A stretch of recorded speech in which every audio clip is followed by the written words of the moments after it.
asalaamaaleykum wa rahmatullah wa barakatuhu mbokk yi am di jàmm ñu ngi leen di ziara seen télévision Al Mauritania dox di feddliwaat kolere yi ñu jaajëfal leen di ko sante Maulana ak yeneen tëbu tedd bi Muhammad rasulillahi sallallahu alayhi wa sallam fukki waxtu ak benn mbokk yi toftal ci juróomi waxtu moo ci tegu ñu jox leen cër di leen ñaanal jàmm jaago ba gaani ñu jox leen cër mbokk yi Rosso Kër Maam ñu jox leen cër Brakna ñu jox cër mbokk yi Gorgol fàttewuñu itam mbokk yooyu nga xam ne ñu ngi ci Adrar ci Guidimaxa ci Incheri ñu jox leen cër ci ñaari Aude yi la zone franche de Nouadhibou ñu nuyu leen bu baax a baax jàll Cham yi ñëw ci ñetti wilaya yi ñu jox leen cër mbokk yi aji docteur yi jàkkaarloog aji feebar yi yàlla na leen buur bi yàlla déggalee fëgg seen bopp bi jaayil Moustapha al Karim Seydina Mouhamad ngeen dellu ci njaboot gi waaye làqu yi ñu ngi leen di jaal réew mi di leen jaal seen i mbokk ndax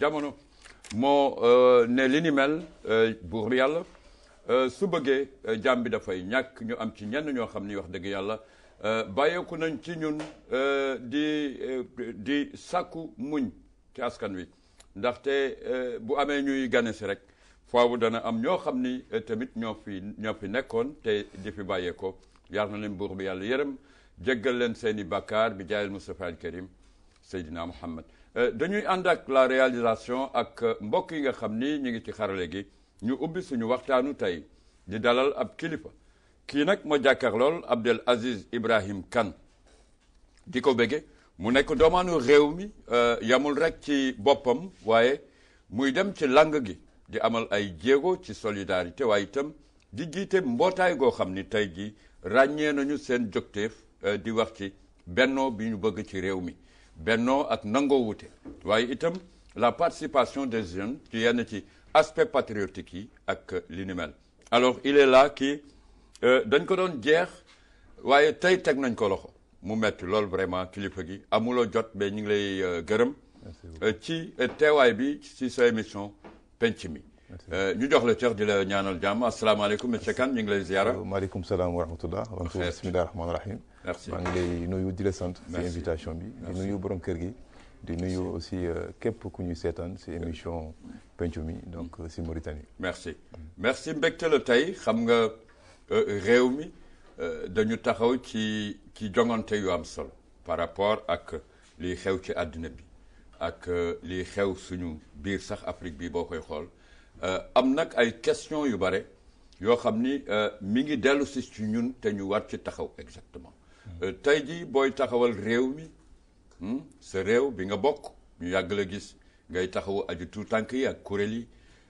dafa am loo bëgg a sàmm ci réew mi sa gis-gis globalement exactement lan la tout maa ngi sant yàlla bu baax donc xam naa tey moom suñu waaw émission day neex tey wallaay comme wolof bi kiiwul waaye non ñu ngi ci biir soo nekkee di liggéey si li nga xam ne mooy suñu fannu mooy unité nationale mooy bennoo dafa baax aussi vraiment nga nekk nit koo xam ne day vraiment déglu bu baax surtout aussi di xool nan la ñuy def bu communauté yëpp mën a rapproché wu donc ñu ngi koy sant yàlla pare macha allah ñu ngi def liggéey bu mag li yëpp si bëgg vraiment suñu dëkk dem si kanam parce que yàlla dafa def Mauritanie ñëw ñu ñëpp ñu ñëw fekkante fii kenn indi fi boppam mais yàlla moo ko def donc ñu ngi koy sant yàlla loolu moo tax nag en tant que des jeunes dañuy fas yéene vraiment taxaw di liggéey bu am solo ci biir donc commune Nouakchott yëpp pour essayer vraiment wane jeunes yi lan moo nekk intérêt nga xam ni mooy bennoo lan mooy intérêt aussi nga xam ni nit suñu nekkee benn seen dëkk lan la ñu mun def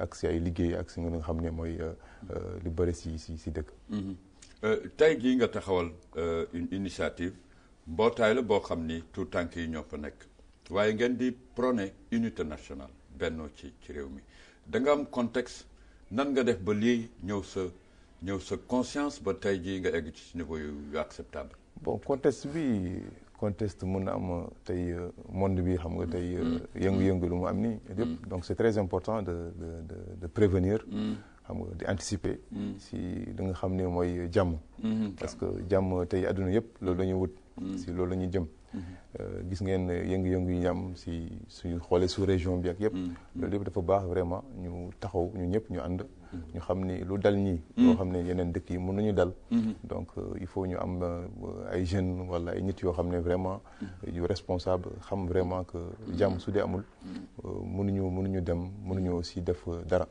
donc loolu tax na nag ñu taxaw kuréel bi di si liggéey aussi en même temps aussi di former jeunes yi di leen conscientiser li nga xam ne si le vivre ensemble ak li nga xam ne mooy discours yoo xam ne day séparer nit yi fekk du am njëriñ surtout tey avec cette technologie nga xam ne ay plateformes yu bëri ay messages yu bëri ku nekk day lancer ay messages affaire yu mel noonu loo xam ne parfois day nekk du dëgg parfois aussi fekk des messages yoo xam ne c'est pas des messages constructifs donc ce qui veut dire vraiment il faut vraiment prévenir tout cela loolu nag ndaw ñoo koy mun def loolu moo tax ñu taxaw depuis léegi nag ñu taxaw en tant que des jeunes volontaires am ay naar am ay tukuleur am ay wolof am ay bambara am yëpp yoo xam ne c'est des Mauritaniens di si liggéey donc di def ay jéego yu baax donc si loolu la ñu nekk ba léegi. merci alors mbokk yi monsieur Kane Abdelaziz Kane gis nga dañu xëccu pour toogal ko fii mu am solo lool te ñu dégg ci kàddoom li nga xam ni mooy taxawal benn tout tànku réew mi bi nga xam ni dafay bëgg réewam d'abord am lu muy dagg ci moom jox ko réewam waaye itam ñu taxaw li nga xam ni day jógee faaw bitim réew di ñu gane si te jaaduwul xam nga mooy la transformation bi nga xam ne rek esprit gune yi ak leen lu ci bare nag di jóge biti réew di ñëw alors monsieur Kane bu ñu toogee ci suñu ëtt yi exactement boo amee base say ay tout tànk yu taxaw au niveau du mouvement yaa ngi koy fekk ci gox-goxaatu réew mi exactement les quartiers périphériques wax nga ko léegi ak fi ngeen basé mais exactement est-ce que mën nañu compter ci ni nga xam ni noonu ngeen gisee société bi ni ñuy dundee actuellement là cette société mauritanienne là pour réussir ce que vous dites exactement parce que mbokk dafay wax ni unité nationale ci verbe la yam ci oral la yam exactement d'accord nga ci dañ koy yuux à chaque fois mais boo demee à la base da ngay fekk ni c'est tout à fait le contraire d'accord nga ci. aussi d'accord naa si parce que wax kese unité nationale loolu taxul ñu am unité nationale. mais dafa baax fekk vraiment am na loo xam ne. daf ñuy lié am na loo xam ne vraiment dañuy ànd jàppoo. bu pare di waxtaan. parce que su dee mënoo waxtaan nit yi foofu mënoo wax unité nationale. tey maa ngi nii su ma ñëwee si plateau. oui vraiment di def ay effort di wax wolof. vraiment parce que tout simplement dama bëgg langue boobu. vraiment dama ànd ak Mauritaniens yoo xam ne ay wolof lañu donc c'est obligé de. te boo xuusoon ci pulaar ma ànd ak yow ci pulaar. waaw xam naa loolu pour croiser les langues ñoo ko bokk. souvent si loolu laay wax jeunes yi dama leen di naan. nit soo nekkee Mauritanien wala nga nekk boo xam ne si dëkk. am ay xeet yeneen ñu nekk foofu normalement nit ku nekk suñu war na am benn langue boo xam ne mu mun. fekk du langue boo xam ne ba mu namp parce que loolu c'est très important parce que ñun ñoo bokk marché yi ñun ñoo bokk oto yi ñun ñoo bokk yëpp ñun ñoo bokk jàmm bi donc c'est très important ñu xam loolu tey soo wàccee si suuf si quartier périphérique yi nga ko waxee donc foofu ñu ngi sentir vraiment que même jeunes yi soo xoolee naar yi parfois dañuy naan ñun on regrette vraiment pourquoi mënuñu woon lakk tukuleur wala yéen vraiment tukuleur yi yéen a génn wala yéen wolof yi bon souvent on les explique bon c'est normal parce que ñun bu ñu nekkee ay xale comme que yéen à chaque fois si commerce bi ngeen nekk parce que ñu ñooy dem boutique suñu ñëwee boutique foofu la ñuy commencer di jàng ay mots yu ndaw si naari loolu moo tax ñu nekk en avance par rapport ak yéen mais tey avec prise de conscience boobu ñëpp xam nañu tey c'est très important su dee duñu ànd mënuñu def dara donc loolu puis duñu ñemante donc loolu moo tax léegi macha allah jeunes yi ñuy commencer di prendre conscience si kii boobu loolu moo tax ñu ñemante ngeen gis yoo xam ne lu ñuy def ci biir communes yu bëri ay naar ànd ak ñun ay tukuleur ay wolof yëpp musuñu dem fenn fekk vraiment kenn su ñun du wane vraiment duñu wane yeneen xeet yi donc loolu mooy indi vraiment ñit yi duggante loolu mooy tax ñit yi aussi mun vraiment waxtaan puis seen message mun passer rien que soo waxee nit keneen wax c'est-à-dire langue beneen nit fekk du sa langue kooku déjà daf koy conforter quoi voilà vraiment ça le rassure l'effort que tu es en train de faire voilà ça le rassure donc loolu yëpp dafa fekk peut-être suñu école encore nu ñu tabaxee xam naa suñu waxee wax international normalement foofu la ñu war a commencer surtout à la base c'est vraiment l'école l'éducation il faut nit yi xam suñu bëggee vraiment wax unité nationale boobu boo xam ne unité nationale dëgg-dëgg fekk vraiment c'est bâti sur ay formes yoo xam ne vraiment dañuy xam ne vraiment njëriñ bi après il faut ñu delluwaat ci école c'est des fondamentaux yoo xam ni suñuy valeur la daal loolu quoi c'est des valeurs parce que ñun ñëpp la ñu bokk culturellement socialement ak yëpp ñu macha allah ñoo ko bokk donc c'est très important ñu delluwaat ci école xool vraiment nan la ñuy def suñu xale yi yëpp suñu doom yi mun vraiment suñu màggee incha allah d'ici ñu prévoir d'ici 30 ans 40 ans fekk vraiment dañu am benn génération boo xam ne gars yi dañuy duggante ku nekk mën na wax langue keneen kii même soo demee sax parfois am na université yoo xam ne dañuy am ay affaire langue gars yi commencé di jàng langue ñeneen yi affaire yooyu comme ça ñu mun vraiment waxu vraiment international merci ay célébé yoon la waaye lu nekk rek nañu natt ne décideurs yi laay waxal ñu nekk ci kaw parce que xam nga waxatuñu di seenu léegi ci kaw xam nga boo seenoo c'est comme ki ngay seenu def la supérieur alors que yéen tolloo ci réew mi sur ce plan-là exactement te nattukaay bi mbokk yi war na mun a nekk ci seen fief yi ñoom dans la banlieue yow xam nga li fa xew exactement c'est là où il faut beaucoup travailler la base da nga fay cette vulnérabilité là da nga fay fekk waaye laago yi da nga fay fekk aji tout tànk yu désespéré yi da nga fay fekk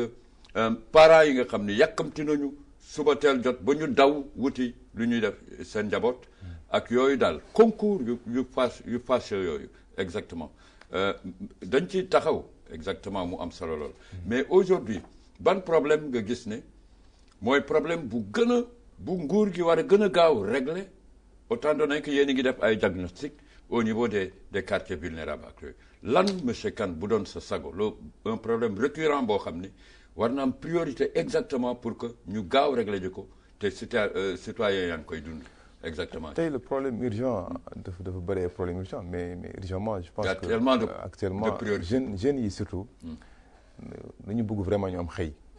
ñu liggéey franchement jeunes yi dañu sonn. amul nag jeune kii blanc la wala kii noir la. am na ñu bëri yoo xam ne dañuy jàng ba pare ba léegi ñu ngi vraiment situation boo xam ne parfois c'est très difficile c'est orientation ak formation ak yëpp.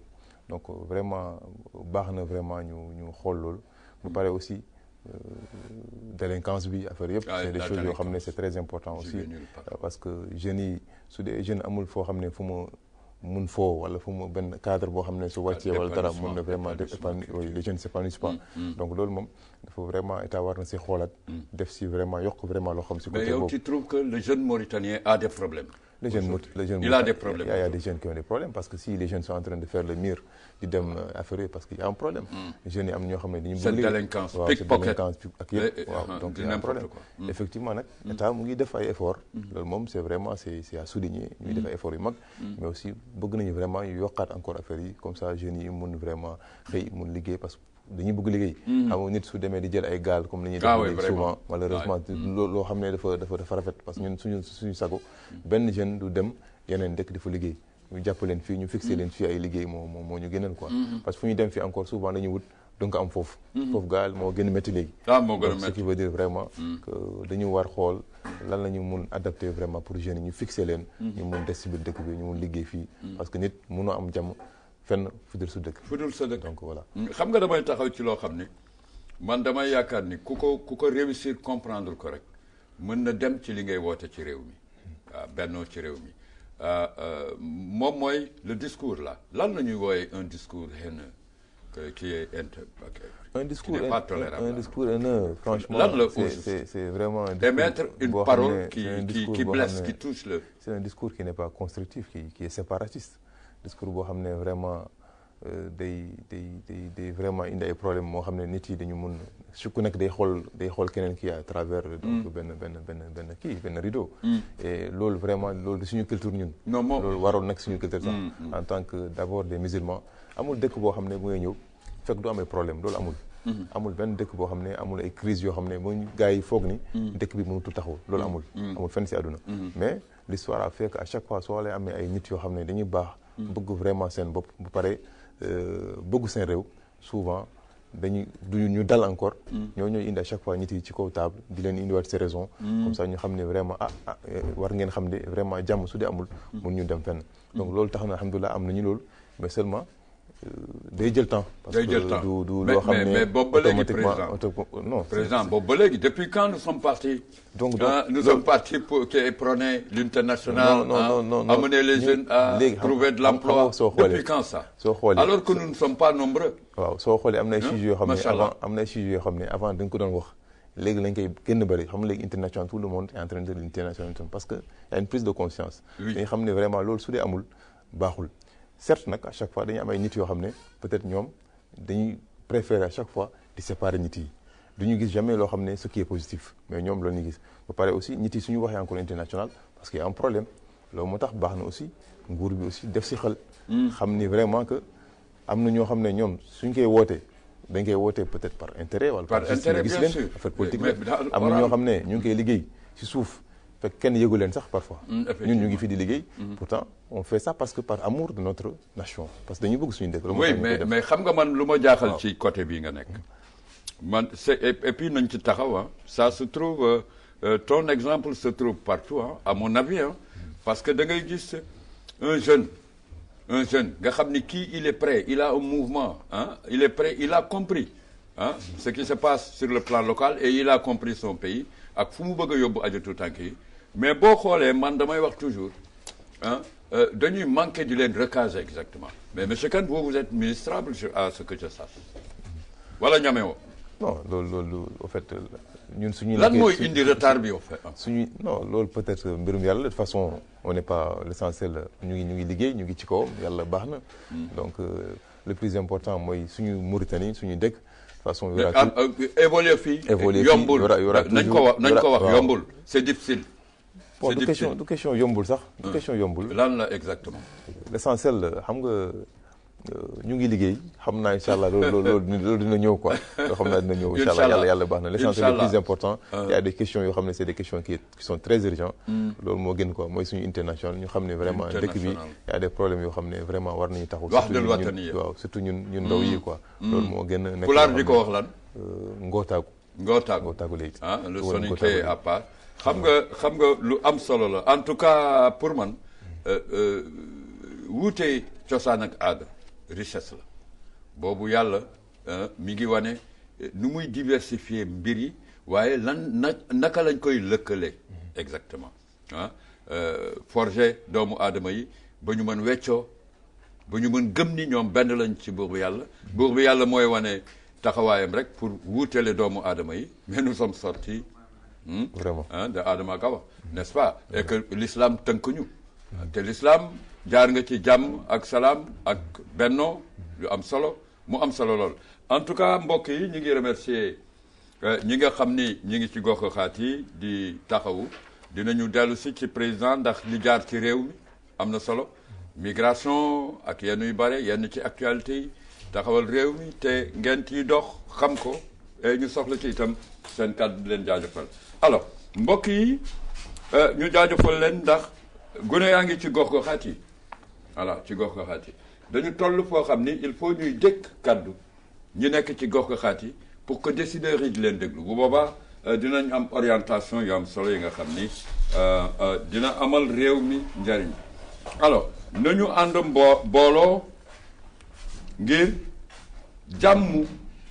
li nga xam ni mooy commune de Sabha jàmm ak bennoo président ci nga nekkoon am ñoo xam ni dañ ñu dab vraiment di leen béggee ñu génnoon semaine bële ci li nga xam ni moom moo war nekk taxawaayu askan wi exactement ñu gane si wàll si di nuyu le président Alioune Gadjigo di ko béggee exactement ak seen génn bu am solo boobu woote bennoo ci réew mi moo am solo alors ñu ngi leen di dalal di leen ziara aji soxna yi quand les femmes nous retrouvent c'est encore mieux mais les hommes sont allés dans les premiers pas cette fois-ci les femmes nous rejoignent c'est important alors ñooy ànd ci réew mi ak réew soxna si na nga def ñoo ngi ziara macha allah alhamdulilah di simla ñu nga nuyu mbokk yi exactement salaamaaleykum maa ngi nuyu ñëpp ku nekk turam ak santam merci je réponds sous le nom de Fatimata Coulibaly maa ngi bokk ci association bi ñuy wax Unisons pour l'avenir de Sabha Fatoumata Coulibaly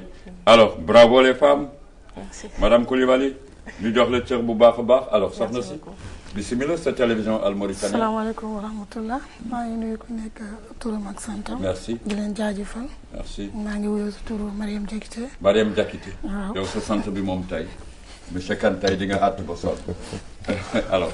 maa nekk si l'avenir de Sabkha. di soxna yi.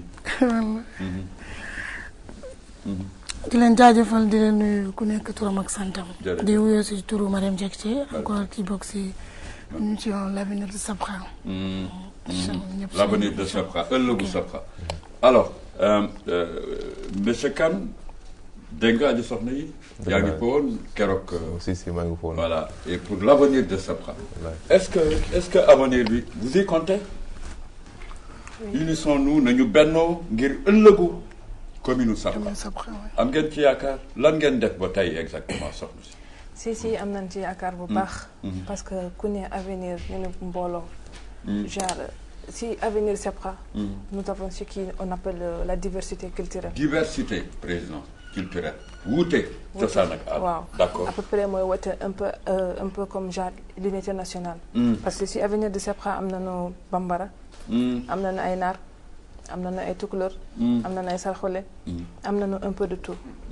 donc bu fekkente diversité boobu ñëpp d'accord nañu pour boole benn door pour nekk ci benn association. je pense que ñun ñëpp ñoo am benn objectif. mooy avenir de Sabkha dem ci kanam. Sabkha nu muy demee ci kanam il y a beaucoup de facteurs qui se mettent en jeu. Lesquels exactement. comme si éducation. Parle-nous éducation. Alors heureusement monsieur Kane tu n'es pas encore arrivé topp nga ko rek. mais eux elles vont nous aider pour ça. alors voilà l'éducation exactement ak ban. éducation ak setal.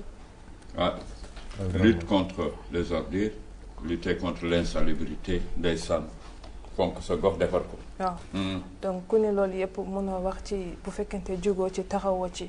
te aussi il faut que aussi état bi jàppale nu. ci li nga xamante ni ci la fi lañu bëgg a jëm. fi ngeen bëgg a jëm. waaw en tout cas. qui parle de l'avenir tient une route. oui. n'est-ce pas. vraiment yoon wi nu ngeen ko jàppee bëgg nañ ko xam te am na solo ah alors madame Diakité yaa déglu nga soxna si lu mu wax exactement. alors contexte bi lan la booy taxawal commune de Sabkha tey. fa nga juddoo. xam nga ko bu baax. mais naka nga may définir commune de Sabkha exactement ci taxawaayam ba mu indi Jokte. commune de Sabkha macha allah man foofu laa juddoo foofu laa yaroo foofu laa màggee. encore xam nga commune boo ci nekkee nga juddoo si màggee si yaroo si boo si gisee loo xam ne. il faut nga mën a am loo kii parce que ñun. li ñu gis li foofu amul parce que am na ay jeunes jeunesse yoo xam ne. liggéeyuñu defuñu dara nekk foofu si commune bi encore. jigéen ñi nekk foofu tamit am na nu mu kii parce que suñu association bi lan moo ko commencé lan moo tax mu ñëw. waaw parce que foofu dañu xool xam ni kii bi commune bi ni mu mel baaxul buñ ko bàyyee noonu du jëm kanam parce que il faut que ñu am ñu leen jàppale am ñu leen taxawal am ñu leen di tette parce que xale yi tey bu fekkee dimbali ñu leen jàppale ñu leen duñu yegg fi ñu bëgg ñan ngay wooye xale exactement am na ku ñuy wax xale am na ku ñuy wax jeune aussi. jeunesse bi léegi. jeunesse yi léegi parce que. la jeunesse waaw la jeunesse. parce que jeunesse bi bu ñu amoon fu ñu jàpp wala am ñu leen jàppale daañu mën a def li kii mais léegi ñoom amuñu mais ñun ñu xool ba xam mën nañu jàppale jeunesse bi. pour ñu mën jóg si li ñu mel wala si li ñuy def parce que xam nga léegi dafa bëri agression. agression yi waaw agression yi bëri na. encore. mais ñan ñooy agressé pour yow. parce que agression yi parce que am na jeunesse bi am na fu muy toll. boo amul foo jàpp. amul xëy. mais est-ce que forcément monsieur Kane. ku amul xëy rek da nga war dem def yi naka su dul. non c'est quoi la question. moom c'est pas forcément. bon plusieurs questions sont tirées vers les décideurs d'accord ñi nga xam ni ñoo mën dara mais est-ce qu'il n'y aurait pas des questions qui nous reviennent nous. en tant que parents ou en tant que jeunes dans la conscientisation de nos propres. Vraiment. Exactement monsieur Kane. booy interagir. avant tout maa ngi nuyu madame Diakité. voilà maa ngi leen di dalal. merci. parce que suñu waxee waxu faire délinquance souvent c'est les parents ont une responsabilité. parce que nit moom xam nga doo juddoo si mbedd si kër nga jógee. donc am na ay comportement yoo xam ne su doom su ko yoree. da nga ko war xoolaat da nga ko war seetaat. donc loolu yëpp dafa bokk si li nga xam ni mooy defar environnement mooy defar dëkk. parce que soo amee génération boo xam ne wala ay jeunes yoo xam ne yaruwuñu. souvent loolu mooy indi li nga xam ni mooy délinquance bi. wala fekk amuñu occupation sànq lay wax. yaa ngi koy wax waaw amuñu fu ñu foo amuñu ay terrain amuñu dara. donc souvent si mbedd bi rek nekk si nekk si mbedd bi donc souvent loolu mooy indi li nga xam ne mooy délinquance. loolu nag amul Sebkha amul Darnaïm amul benn si Mauritanie yëpp la si quartier yëpp de. donc c'est très important. loolu laa doon souligner sànq. que état vraiment surtout ministère de la jeunesse def si xel. wala vraiment ni ñu waree occuper xale yi. mais t'as eu 57 virgule environ de milliards pour ça. am na ci volet jeunesse exactement. xool nga ko si y a un volet. Parlons de ce volet jeunesse qui est là-dedans exact ce qui est prévu. Si y a un volet qui est prévu pour le j'ai pas encore kii document bi mais je sais que d'après les informations que j'ai au niveau du ministère. am na yoo xam ne ay volets yu bëri yoo xam ne day dem vraiment si jeunesse bi. yaakaar naa incha allah loolu aussi c'est en cours déjà c'est des projets qui sont en cours. incha allah peut-être que état dina mu ngi si def xel. si def yoo xam ne ay jéego yu baax quoi. dañu toll ak monsieur Kane ci fenn foo xam ni yéen tamit am ngeen ci docteur bu baax ku xam commune de Sebkha xam ni commune bu melting pot la. melting pot n'est-ce pas da ngay yow gis ñeneen ñoo xam ni sax ci yeneen xeet yi luñ bokk ak yooyu exactement taxawaay bi am solo mais yëkkati kaddu boo xam ni day féewale exactement taxaw ngeen ci exactement booy xool lii xew ci àdduna bi léegi exactement buñ ne kaddu yëpp dañu war a rafet dañu war baax d'accord ngeen ci ak lan moo koy waral soxna si. si kaddu yëpp dafa war a rafet dafa war a baax. parce que boo wootee unité. nga ne da ngay boole nit yi. première des choses il faut savoir bien parler aux gens. bien parler aux s'exprimer devant le public. et surtout aussi loolu mënul nekk te bu fekkente genre amul compréhension amul respect amul dara. parce que boo waxee nit yi dañuy ànd. ku nekk dafa am lu mu moomal boppam. bopp da ngay essayer bàyyi côté pour yéen ñëpp ngeen mën a ànd. si par exemple si une association bi. ñun dañu woote naan dañu bëgg doon benn. dafa am benn objectif bu ñu gis. objectif boobu mënuñu ko atteindre bu fekkente man j'ai mes principes kii tamit am na principe am. ku nekk day bàyyi principe am doon benn. doon benn boobu mooy lan si nous avons des objectifs ñun ñëpp ñu ne Sebkha na doon benn. keneen tamit mun commune bu mu nekk na doon benn. loolu mënul nekk en tant que ñoom déggoonu. l'entente. oui l'entente comme li nga wax ni léegi genre pour kaddu yi doon benn il faut que xool yi ga d'abord nekk benn. on est ñu ngi ci yoonu l'islam voilà li ñu yonent bi dégtal rek la soxna si di répéter exactement c'est des valeurs. ñoo ko moom ak lan exactement. am na daal un peu de tout. pour suñu waxee par exemple. le président. si loo gis waaw. loo gis il faut que mu jiital nit. ci loo gis il faut que mu am ku jiite. ku jiite dañ koy jiital mais moomul réew mi. waaw cela ne veut pas dire que le président c'est à lui de tout faire. non. citoyenneté bi aussi avec qui les citoyens. les citoyens ont un rôle majeur. comme ci association bi aussi président mu ngi foofu secrétaire général mu ngi foofu vice président ainsi de suite. loolu yëpp cela ne veut pas dire que dañuy jël tâche bi confier ko benn nit. parce que moom lañ jox titre bi. non. parce que bu ñu waxee président bi mu ngi fii certes. il faut que benn nit am. c'est une personne morale. waaw mais moom derrière cette personne ñi koy soutenir son entourage. waaw mais damay tàkkale soxna si ci loo xam ni revirement la peut-être. buur aayul dag yi ñoo aay. damay lonk foofu bu ñu bëggee exprimer wu vous voyez buur aayul daggee aay baren ñuy wax le président Ghazouani le meilleur de l'Afrique du monde suñu neexee mais y en a qui disent ki nit toog na fi nii dagg yi la exactement d'accord nga ci son entourage boo dee président bi fi mu toog parce qu'il n'est pas yàlla mooy tànn mooy fal il faut fukki nit yoo gis am na kenn ku yàlla di jël mu jiite mais léegi dag yi exactement ñi ko wut exactement soxna si dégg nga loolu ba tey. pour aayul dag yi ñoo aay.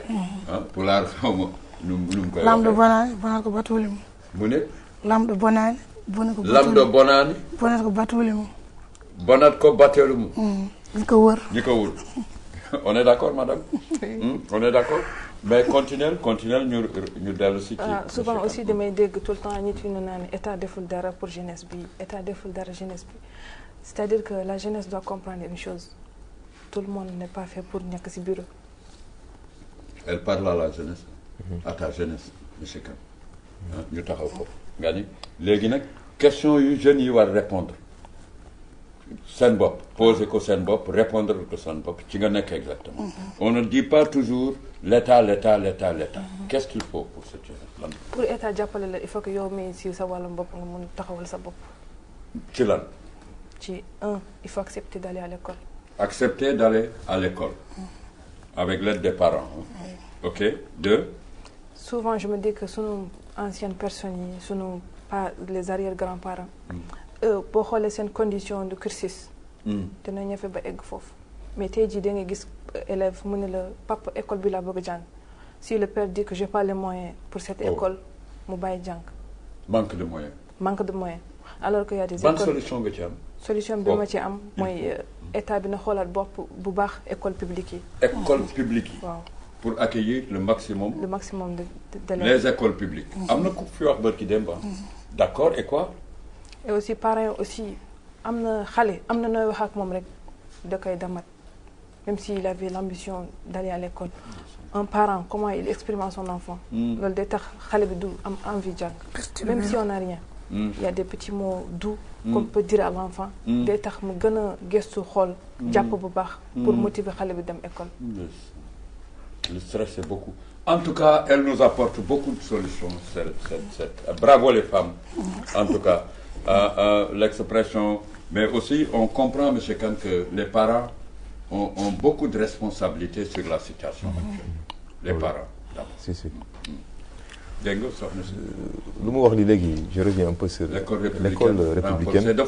C'est très important que État mu ngi def ay effort pour dire vraiment que ils sont en train de travailler pour l'école républicaine pour man ce serait mieux ñu gën a valoriser école républicaine que école privée yi quoi parce que suñu waxee vraiment bennoo la ñu wootee mooy international su dee vraiment on va mettre toutes les conditions yoo xam ne si école républicaine yi mooy école publique yi ay côté corps professoral fekk vraiment ñuy jàngale ay jàng ñuy xarañ ñoo fi nekk ñu def vraiment les professeurs ou bien les instituteurs dans des conditions yoo xam ne vraiment du ñu dem di concurrence fait loolu day tax aussi ñun ñëpp ñu jël suñu doom yi yóbbu leen foofu même loolu aussi ça va faire partie aussi du renforcement de l'international qu'on est en train de chercher qu'on est en train de parler donc loolu yëpp xam naa ñu ngi liggéey di dem si loolu parce que loolu moo tax ñu di wax à chaque fois l'école républicaine mooy madrasa jumhuriya et je pense que loolu aussi ñu ngi ci kawam. Ok monsieur Kane en tout cas qui promet école républicaine. L'école républicaine la destination pour tout le monde. N'est-ce pas. loolu moom mais est-ce que procédure yi pour nga dugg école républicaine jafewul. bon depuis réforme bu bees bi ñëw na xaw na jafe tuuti parce que.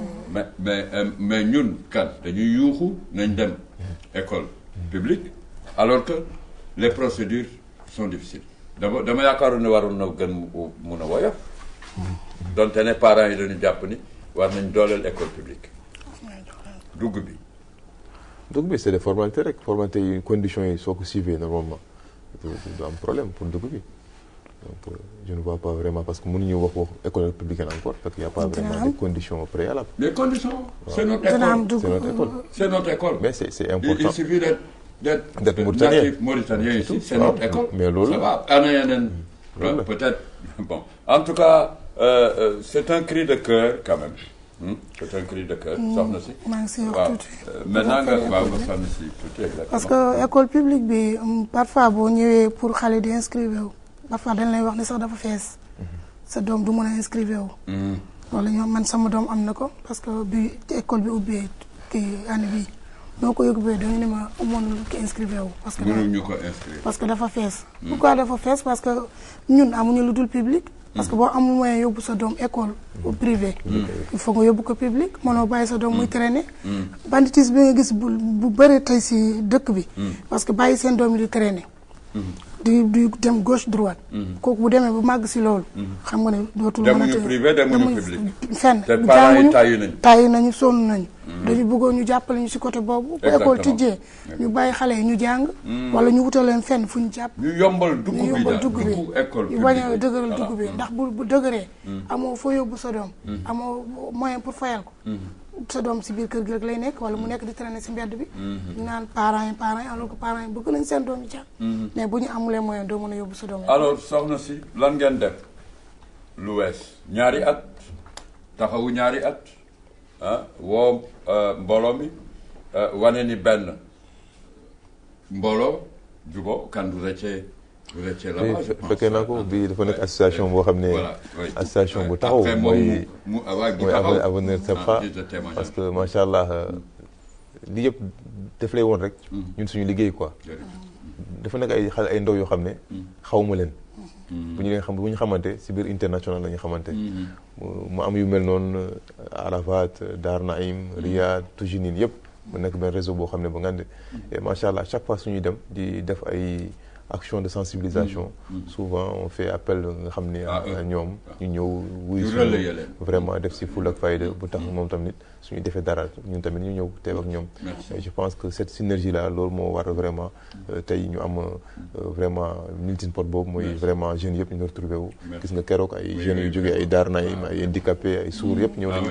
donc loolu yëpp liggéey la quoi donc loolu moo tax vraiment affaire yu mel nii am solo bu baax merci dañ ci jëlee dara soxna si bala ngay ñëw ci l'événement parce que yéen ñi ko amal yéen a xam Jokte fii waaye li ñu ci gën a rafetlu monsieur Kane mooy la prise en compte des porteurs d'handicap xam nga suñu bâtiment yu bare infrastructure yu bare dañ koy wax ils n'ont pas prévu l'accès pour les personnes porteurs d'handicap loolu dafa laal réewu Afrique yu bare aussi mais eux toujours ñi ngi wut cette forme de communication ratax pour qu'ils puissent être des compris certes à un moment donné se sentir marginalisé mënul ànd ak porter un handicap dafa doy waar ñu remercier leen en tout cas bravo à vous quand vous avez pris en compte ces porteurs d'handicap là responsabiliser leen ba ñu nekk à égalité normale taxawu ngeen bés bu am solo exactement alors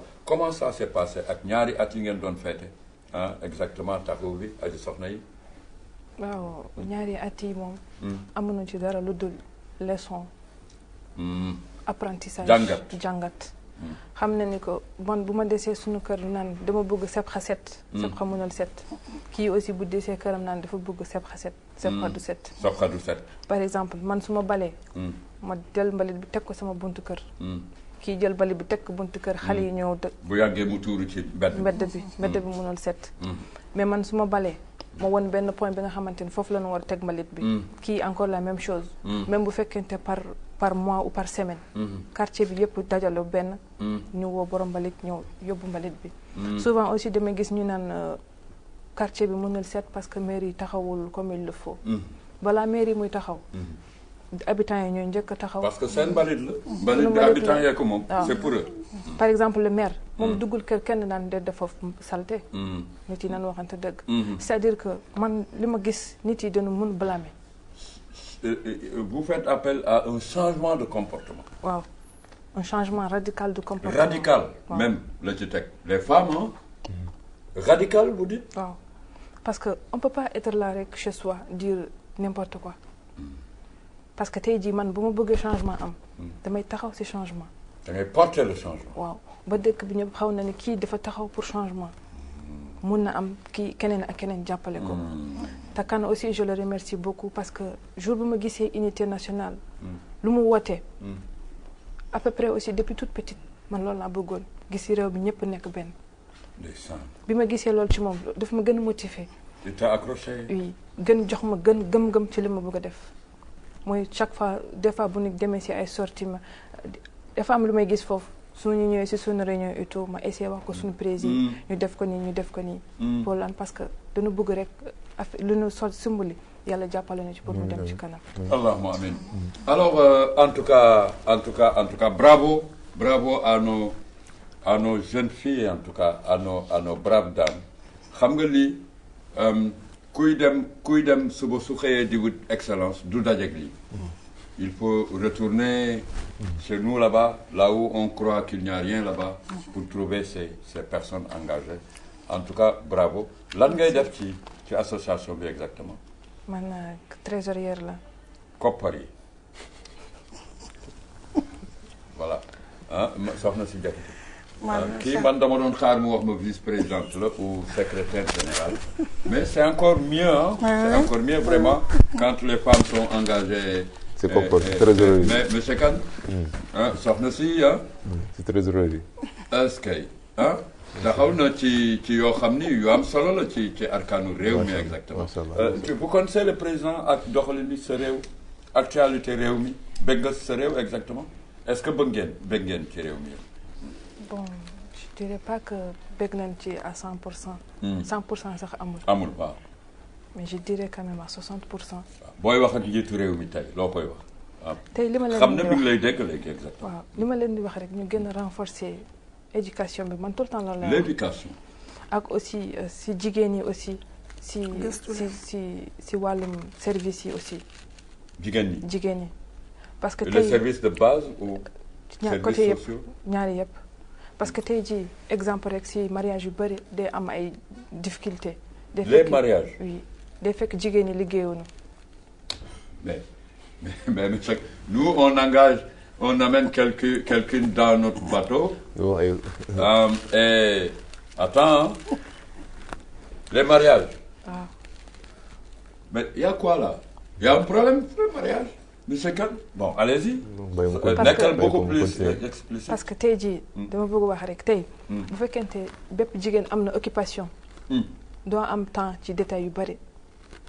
parce que le fait que tey jii góor ji mu naan par exemple da nga bari charge da nga bari lii je peux pas subvenir à tous tes besoins loolu c'est parce que jigéen bi amul fu mu jàpp. tey jii bu amoon fu mu jàpp elle sera beaucoup plus tranquille dans son foyer te jigéen bu ne tranquille société bi ci boppam mooy stabiliser wu. éducation xale yi aussi n'en parlons pas maanaam jigéen mooy clé de ressource. Et tu veux dire aussi que le conjugal, la relation conjugale est la clé de voûte de.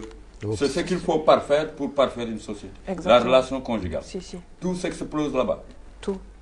Parce que dañuy wax rek ku fanaan ci jàmm boo xëyee boo gisee minam tu sais que celle-là elle a bien dormi. Mais ku fanaan ci contraire. waaw boo ko gisee rek. ban moo ci gën a bare ci ñoom ñaar. ku contraire stress yi waaw stress yi. parle de l'insertion de. Monsieur Kane vraiment.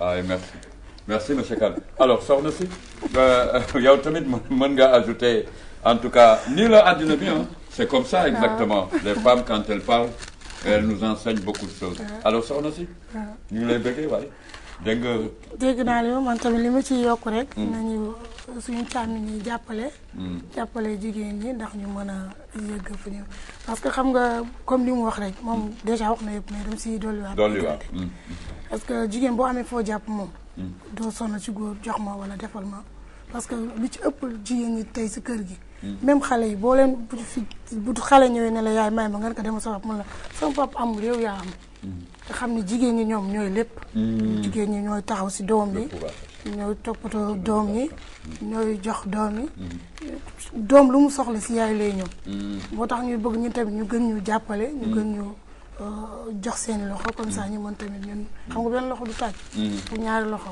mais soxna si koppar yi par exemple xalaat ngeen ëllëg lii nga wax nii ñu faj ko parce que jigéen dañuy gën a dolli di ko autonomiser regrouper leen ci ay mbootaay ngeen di xool les questions apports yi ak yooyu quelques activités on les appelle les activités génératrices de revenus fexe ba aji soxna yi ñu am xalaat yoo xam ni dinañ def dara xëy mënal seen bopp dara pour arriver exactement seen site xalaat ngeen ko ci association bi exactement.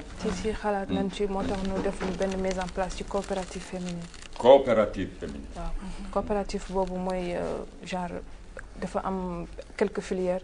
Formation maquillage pour jigéen ñi. formation lettu. formation ñii di defar jus bu mu doon sirop. nga xamante ni même soo ko deful ci frigo mun nga ko conserver. loolu yëpp pour ku nekk ci ñoom mun a am benn métier bu pour mu am mun a am revenu. bi nga xamante ni loolu yaa koy moomal sa bopp. merci. parce que même tey jii da ngay gis ay filières yu bari. comme lycée technique par exemple. jigéen ñi di def mécanicien. par exemple auto. ñoom loolu gënul leen mais c'est juste que bëgguñu toog defuñu dara. loolu moo tax ñuy yëngu ci loolu.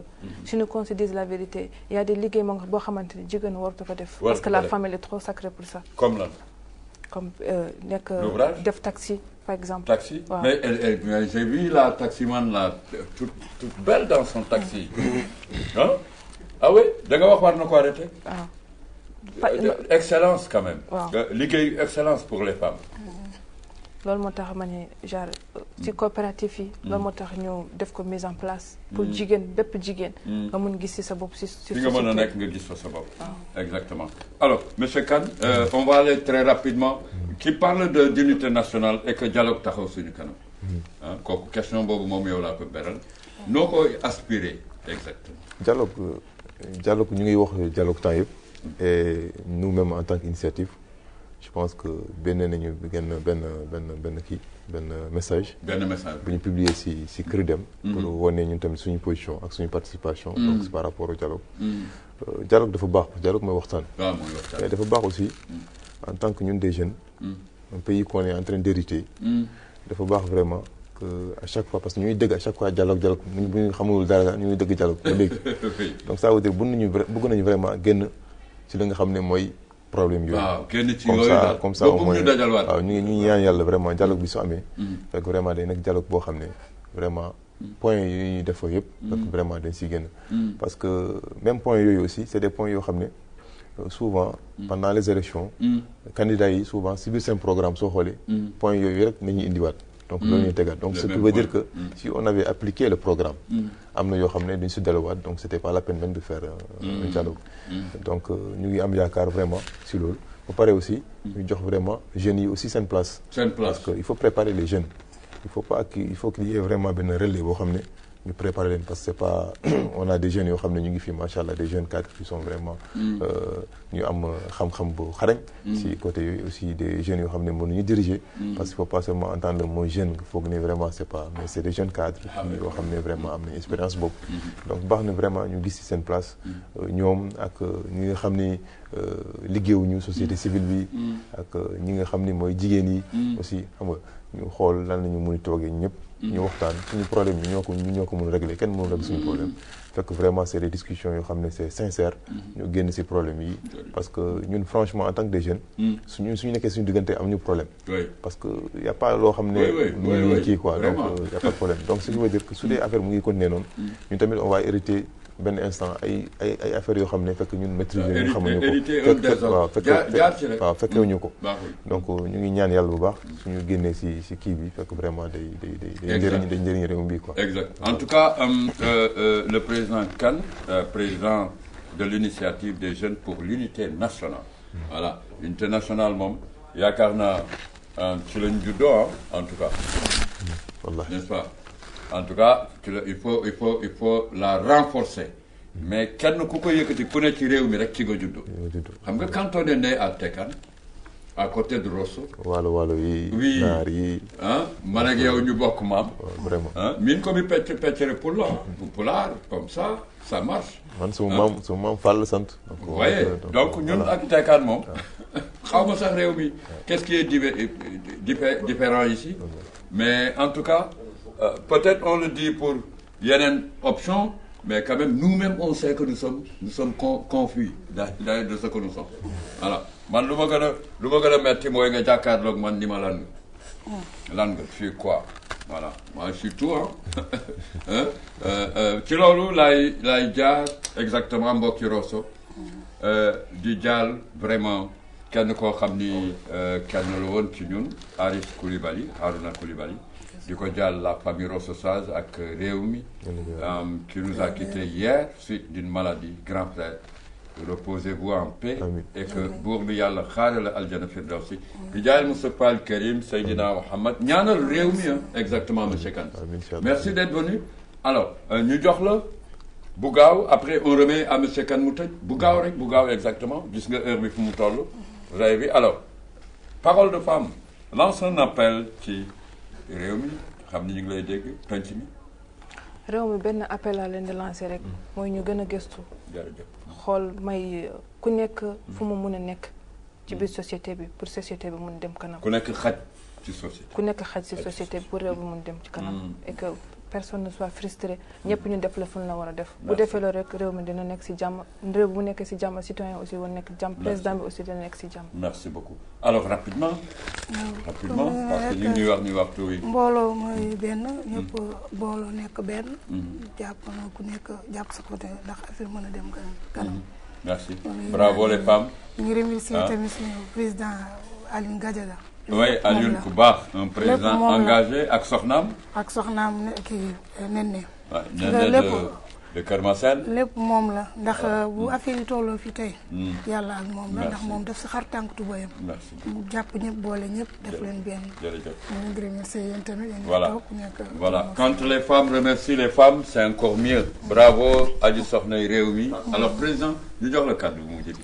donc maa ngi remercier di remercier ñu mu dendal plateau bi di remercier aussi directrice générale de la TVM ak technicien yëpp di leen wax rek Mauritanie suñu Mauritanie la donc c'est très important ñu def si xel ñu def xel aussi jàmm mooy lépp donc di leen ñaanal rek di ñaanal donc réew mi merci ñaanal réew mi ndax jàmm ci la lépp xaj di jaajëfal mbokk yëpp vraiment di leen béggee mbokk yi ñuy topp àllarba bu jot fukki waxtu ak benn jàpp fukki waxtu ak ñaar ñu fi faral di toogal doomaanu réew mi di waxtaan di jukki ci réew mi waaye lépp rek li ñu ci jublu mooy suñu tukki bi ñu ànd ak ñëpp un voyage inclusif vers la paix vers une Mauritanie vraiment unie pour répondre voilà prospère et tout là-dedans aji soxna yi feex yàlla na leen ko buur bi yàlla may bi jaayal Moustapha al Karim Seydina Mohamed mbokk yi ci réalisation bi ñoom naaxa tax ba ngeen di dégg Abdoulaye itam di ko béggee Zeyne Mohamed Val également ci caméra yi mbokk yi am di jàmm yi àllarba bii di ñëw ci beneen numéro ak yeneen xeeti waxtaan bu ko yàlla dogalee ak yeneen te bu tedd bi Muhammad rasulillahi sallallahu alayhi wa sallam mbokk yi am di jàmm yi asalaamualeykum wa rahmatullah wa barakatuh